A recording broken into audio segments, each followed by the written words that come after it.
All right. Good afternoon. I'm Doug Floyd, in case you haven't had me for a class before. And this is a short introduction, as I wrote in the little comments here on the art of film class. And so I am assuming if you're taking this class, you already like movies. I don't think I have to win you over on liking movies, liking films. Um, and so this is a chance to watch films and talk about films, which is kind of cool. And hopefully along the way, um, I can help you to learn how to articulate more effectively on film. So we can talk about films, and I could say, "Did you like that movie?" Yes, I loved that film. Why? It becomes difficult sometimes. People are like, "Well, I love the violence in the film." I don't know. I love the. It was very funny. Yeah, we might have very small ways we talk about a film, and so how do we become more articulate in the way we explain why we like a film or what a film does, and then we might even become more articulate in thinking about a film and why a film might be important and why one film might be more important than another film. Why do some films have lasting quality and have a power to affect people's minds, affect thoughts, change? So we're going to look at that, and we're gonna talk about films, and we're going to approach it from two different angles. Okay, one, we're going to think about films as literature, and that is because I'm a person who teaches literature and likes literature, and in place of doing a literature class this year, I chose to do a film class, and so we're going to, in one sense, treat films like literature, and that is. You think about how a story works, how the characters work. You might think about the plot. You might think about some of the underlying symbolism, or what is the story communicating? How does the story as a whole, uh, how does it make you respond? What does it make you think about? Or how does it make you feel? Or does it raise questions in your mind? Okay, so these are some of the types of things you might think about with film, but film is also it's a technology. So there's a science aspect to film. There is an art aspect, and a science aspect. And both the art and the science are things we're going to figure out how to discuss. So when we think about art, we think about the shot composition. Like when you look at a picture, how does that picture work? I have a picture behind me on my shoulder over here that uh, is a picture of a tree. And you can't see it from here, but there are there are little hands and instruments in the tree, and of course, there's light shining through the tree, and so someone has made a series of choices with that image, okay, to get that picture, and the same thing happens in film. The way the camera, the way it moves in a sense, and the movement we actually see when we watch a film. So when you watch a film, you're seeing movement, visual movement. You're seeing colors or black and white. You're hearing sounds or the absence of sounds. Some films use the absence of sounds to create anticipation or anxiety. All films use some form of music to create uh, different experiences as you're watching the film. Certain kinds of music can make you nervous, uh, even if you're not watching what's on screen. I played The Village for a group of people years ago, and two of the people felt it was a little fearful, so they went in another room, and I was told later that they were still felt the fear of the film because they could hear the music, because the music was creating a little bit of anxiety. So music, the sounds within the film create a experience. The actors, the way they portray their roles, and so there's all sorts of ways films come to life in a way that a novel doesn't.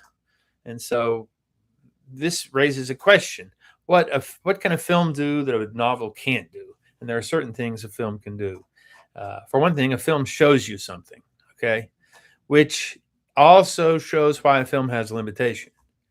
What can a novel do that a film can't do? Well, it can tell you things like what a person's thinking. If a film tries to do that, and there are film techniques which we'll look at that people have used to show you what people think, but It's challenging. For the most part, films show you action. They show you conversations, maybe, but you can't watch too many conversations on film, or it might get a little boring. So you need some movement. You need something happening. I have watched films and of like an entire 2 hour film of two people sitting around a dinner table talking, but you can imagine that has the potential to be a little bit boring. Okay, because in a film we're expecting a little bit more action, and so a film shows you things on the outside, and a novel shows you things can reveal things on the inside.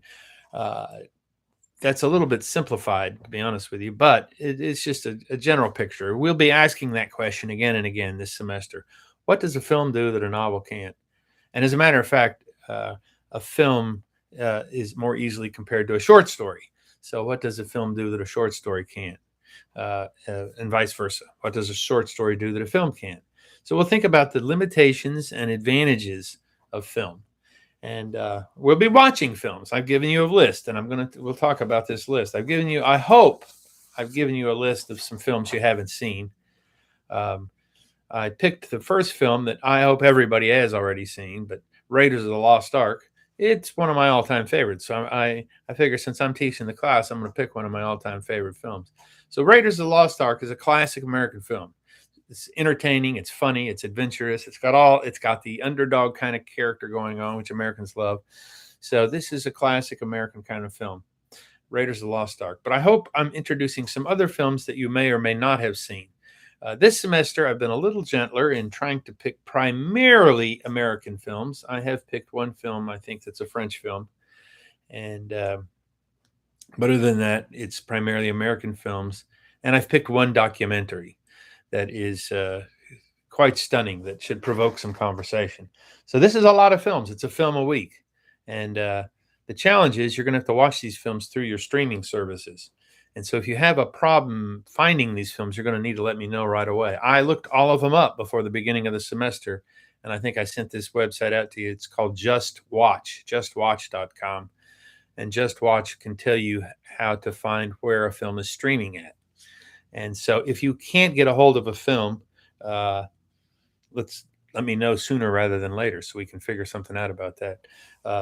If you like to rent your film through the library, now would be the time to begin to line up renting those films. What else I might say about these films? I've got some older black and white films. I have some classic films that you may or may not have seen, but at one time really generated a lot of cultural conversation. I'm going to say that. I have one film, Straight Story, that it kind of disappeared. A lot of people haven't seen it, and yet it is won a lot of awards and profoundly recognized. And the man who made the film tends to make films that are a little bit stranger. This one is a little bit more down to earth.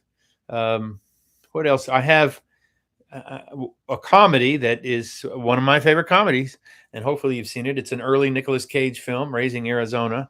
So we'll look at comedies and talk about the role of comedies in film. It's very difficult, in my opinion, for Americans to make comedies. And we'll talk about the difficulty in humor in film and why Americans at one time made great comedies. And I'm not convinced that we make great comedies now, but I certainly think the English do. We like to watch English comedies, many of us do. A great sports film. There's a lot of sports films that people love. So there's a whole slew of sports films we could choose from, and I chose the classic Rocky, which you may or may not have seen, by Sylvester Stallone, the film that he wrote.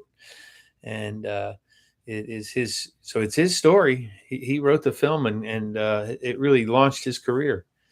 What else do we have here? Oh, this is a recent film. Most of the films are a little bit older, but Emma, that was in the theater, so you may have seen that. It's an adaptation of a Jane Austen story, and it's particularly well done. Babette's Feast is the one French film that we'll be looking at, and I think it'll be right around Thanksgiving, so it'll be perfect. See, that's the one film I tied in with the year. We'll be watching that right around Thanksgiving, and then the one challenging film of the whole semester. So if you can watch one very challenging film of the whole semester, hopefully you'll be all right. Next semester, I'm probably going to challenge you a little more. I would like us to watch a few more foreign films. But the one challenging film is called Tree of Life. It is an American film, but this filmmaker, Terrence Malick, develops a technique that is unusual and unique to him, and other people have replicated it since then. But uh, I'm not going to say a whole lot about it now till we get to the film. But it is a unusual film. But I hope that you'll give it a go and try to watch the whole thing, and we'll talk about some of the very unusual things he does in the film. We'll watch a science fiction film, Close Encounters of the Third Kind. It's a classic science fiction film. And then we'll end with Matinee, which is, I'm not sure how to classify that film. It's a very interesting film, and it deals with the Cold War. Since we have these renewed tensions with the Soviet Union, or with Russia now, but this was a film that dealt with the tensions in the Soviet Union. And so anyway, we'll talk about that. And so that's a quick snapshot. We'll watch a film a week. And then or you'll watch it at home and we'll discuss it. And possibly, if we can work it out and if there is some interest, maybe we can do a class trip to the theater, go see a film in the theater this semester. That would be nice. And you're going to only write a paper every other week. So you won't write a paper for every film you see. You'll write a paper for every other film. But you'll have an opportunity to think through. We'll have already discussed it by the time you write something, and we'll begin thinking it primarily as literature, because that's going to be the tools you already have at hand. But throughout the course of the year, you're going to be developing other tools. So I've assigned this book, Film Studies by Ed Sikov, and if you find the first or second edition, I've got the second edition. But if you get it in the first edition, that'll be fine. What he does, the reason I like this book, there are reasons I don't like the book. He doesn't show you pictures from films, which is a little bit of a problem.